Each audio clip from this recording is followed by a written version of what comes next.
Like we had, a brother in our camp, like like a year or so ago, maybe 2 years, and he wanted the now, you know, and he wasn't patient, and now you see him, he's talking about things like, oh, I got two jobs and a side hustle and things like that. He's worried about the now, man. And he didn't have that endurance and he didn't have that patience, man. So what? If he doesn't repent and come out of those ways, then what? He's going to be destroyed. And there's an example, within the scriptures of what I want to pull out, to show what would happen if brothers don't have that patience, man. And you want to rush everything, and you're not trying to let the Most High eat first, man. All right. Now, the example I'm gonna grab here is in the book of Joshua, chapter 6. This is in reference to the city of Jericho. All right. Yeah, and I'll start at Joshua 6. Yeah, I start at verse 16. It says, "And it came to pass at the seventh time, when the priests blew the trumpets, Joshua said unto the people, Shout, for the Lord hath given you the city. Salakia. And the city shall be accursed, even it and all that are therein, to the Lord. Only Rahab the harlot shall live, she and all that are in her house, because she hid the messengers that we sent." So the Most High said what? After you destroy the city gonna be accursed, and everything that's within the city. Okay, verse 18. And ye in any wise keep yourselves from the accursed thing, lest ye make yourselves accursed when ye take of the accursed thing, and make the camp of Israel a curse and trouble it. Verse 19. All right. But all the silver and gold and vessels of brass and iron are consecrated unto the Lord. They shall come into the treasury of the Lord.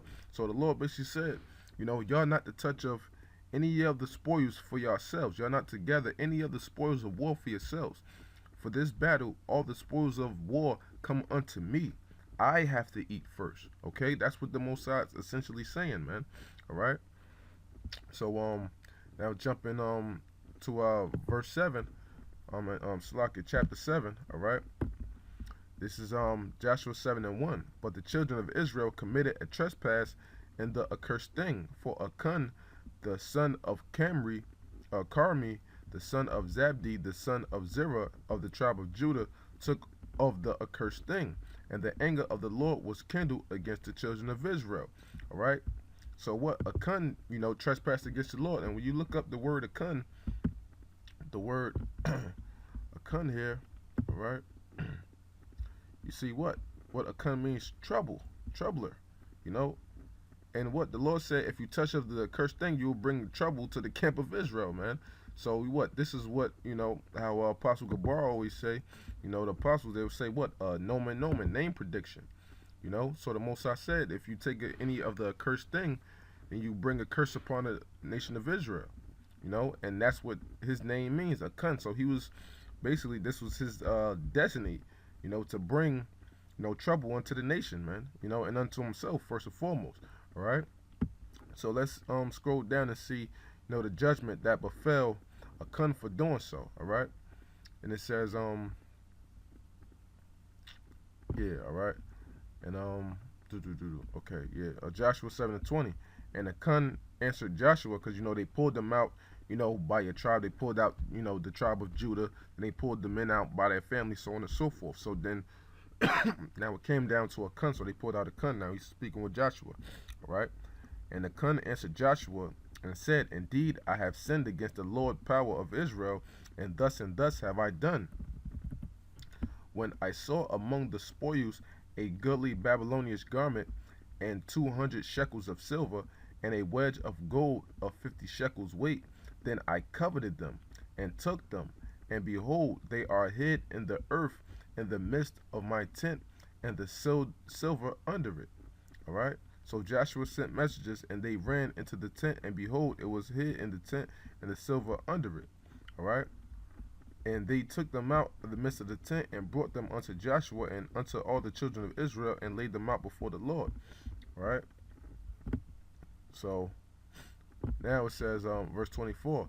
And Joshua and all Israel with him took Achan the son of Zerah, and the silver, and the garment, and the wedge of gold, and his sons, and his daughters, and his oxen, and his asses, and his sheep, and his tent and all that he had, and they brought them unto the valley of Achor.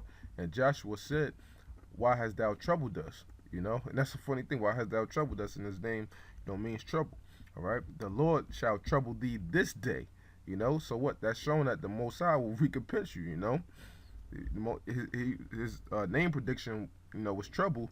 So he brought trouble unto the nation of Israel. So in turn, the Lord brought trouble upon him, man. That shows you the power of the Lord. All right. And all Israel stoned him with stones and burned him with fire after they had stoned them with stones. So he not only brought trouble unto himself and the nation, but trouble unto his family as well.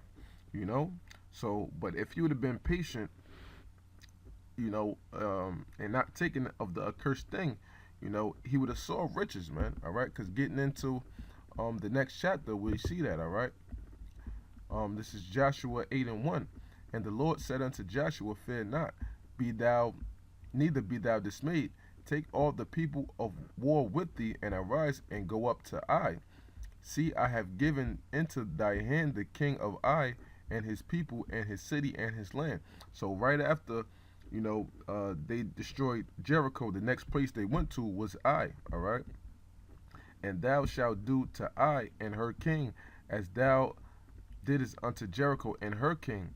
Only the spoil thereof and the cattle thereof shall ye take for a prey unto yourselves. Lay thee an ambush for the city behind it. Right, so now, all Achan had to do was wait one more battle. And he had to let the Lord eat first. And then what? The next battle, the Lord said, but this time, the cattle thereof ye shall take for a prey yourself, and the spoil thereof, man. So that shows you that what? The Most High has to eat first, man. We can't be impatient, when it's truth and wanting the right now. We have a far more exceeding glory, which is the kingdom, man. And the brother Kazak just did a beautiful lesson in reference, to the kingdom, man. So right now ain't nothing, man, compared to the glory and everything that the kingdom will have for us, man. So we have to keep in mind that we have to have patience, we have to have that endurance, and we have to have that strength within our mind, within the Lord, that we know that we will endure to the end, man. And that's all by faith, man. You gotta have that, man. So with that, brothers, just when you're constantly going through them trials, tribulations, afflictions, remember, man, patience. Patience is a virtue. And when you look up the word virtue, it comes from the root word vir, which means man. And the word patience means to suffer. So when you put it together, patience is a virtue, it means to suffer like a man. All right. So that's what we have to do within this truth. We have to suffer like men and show that patience, unto YAHAWASHI and unto ourselves, because it's only for our benefit, man. So with that, the time is short, man. So our reward, it will be here sooner than we know it, man. How everything is speeding up, man. So with that, I hope this lesson was edifying to you brothers out there. And I'd like to give all praises, honor, and glory to Yahawah, Ba'ashim Yahawashi, double honors to the apostles and the elders of Great Millstone, and Shalawam to the Lekman out there doing this work of faith and labor of love and truth, sincerity. Shalawam, and death to America.